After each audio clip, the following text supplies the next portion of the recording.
हाय दोस्तों। आज का कहानी है एक काना और लंगड़ा राजा की। एक राजा था, उसका एक आंख खराब था, काना था, और एक पैर में भी उसको प्रॉब्लम था, लंगड़ा भी था, लेकिन बड़ा पराक्रमी राजा था और उस राजवंश में सब बड़े बड़े सूरवीर रहे हैं। एक दिन सुबह राजा अपने मंत्री के साथ टहल रहे हैं अपने राजप्रासाद में। तो जो बैठक खाना था, वहां पे तैल चित्र बनाया हुआ है उनका पूर्वजों का। तो राजा परिचय करा रहे हैं कि देखिए मंत्री जी, ये हमारे 8वां पुश्त के राजा थे, ये विक्रम था उनका, ये करते थे। उसके बाद फिर उनके बेटे करते करते जब अपने पिताजी तक आए तो पिताजी के बारे में बहुत सारे बात बताए और उनका पराक्रमता कितना था ये भी उनको बोला गया। लेकिन पिताजी को दिखाने के बाद ही राजा बड़ा दुखी हो गया, बहुत दुखी हो गया। तो मंत्री पूछ रहा है कि सर आप दुखी क्यों हुए, नहीं बोल रहे हैं कुछ। बहुत देर कुरदने के बाद बोला कि देखिए, मेरे पूर्वज चले जाने के बाद उनका तैलचित्र यहां लगाया गया और क्या सूरवीर जैसा, देखने में गर्व से सीना चौड़ा हो जाता है। लेकिन जब मैं चला जाऊंगा तो मेरा भी तैलचित्र यहां लगेगा, एक काना एक लंगड़ा राजा का तैलचित्र। कितना खराब लगेगा। मेरा बेटा जब परिचय देंगे तो उनको कितना खराब लगेंगे।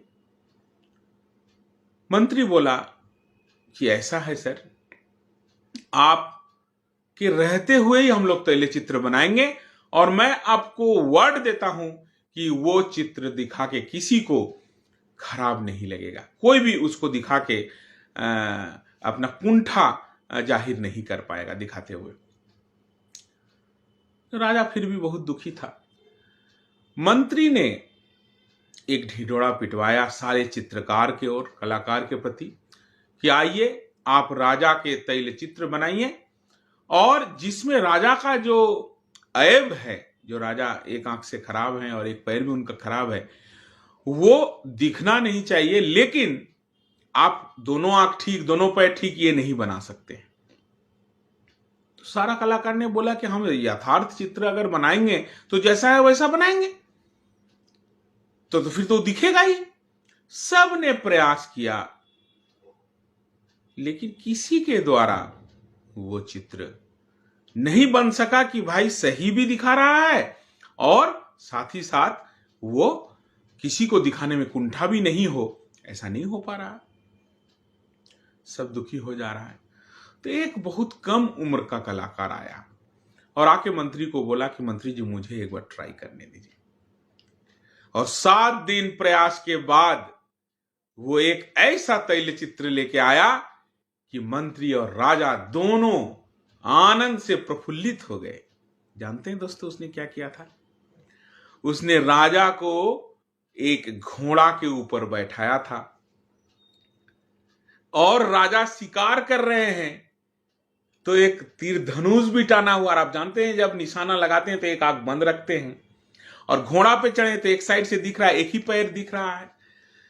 तो जो खराब पैर था उसको दूसरा साइड में रखते हुए अच्छा पैर को दाहिने साइड में रखे, और जो आंख खराब था उसी को बंद करके निशाना लगाना दिखाते हुए वो दिखा रहे कि वो निशाना लगा रहे हैं। और वो सूरवीर जी निकल रहा है, वो राजा के भीतर से वो साहसीपन और वो पुरुषार्थ निकल रहा है जो कि देख के ही सब मोहित हो जाएगा। दोनों बहुत खुश, कलाकार को बहुत पुरस्कार मिला। इस कहानी का मतलब क्या है कि आप में लाखों ऐब हो सकते हैं, लेकिन वो ऐब को भी आप काम में लगा के बड़ा काम कर सकते हैं।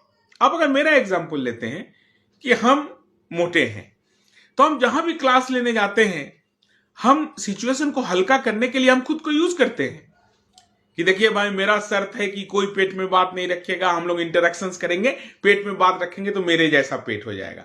सारा क्लास हंसते रहता है और मुझे जगह दे देता कि मैं उनके ब्रेन के भीतर घुस पाऊं। तो आपके अंदर भी बहुत सारा नेगेटिव बात होंगे, आप उस पर निराश नहीं होइए, उस पर कुंठा नहीं रखिए, उसको आप पॉजिटिवली यूज कीजिए, वही आपका हथियार होगा। एक आंख बंद रहेगा, निशाना साधा जाएगा और घोड़ा को एक साइड से दिखाएंगे और एक पैर उनका जो अच्छा है वो साइड रहेगा। कैसा लग रहा है कहानी दोस्तों? आप बताएंगे तो मुझे भी पता चलेगा। ज़्यादा से ज़्यादा शेयर करें कि ज़्यादा से ज़्यादा आदमी तक पहुंचे। बहुत बहुत धन्यवाद।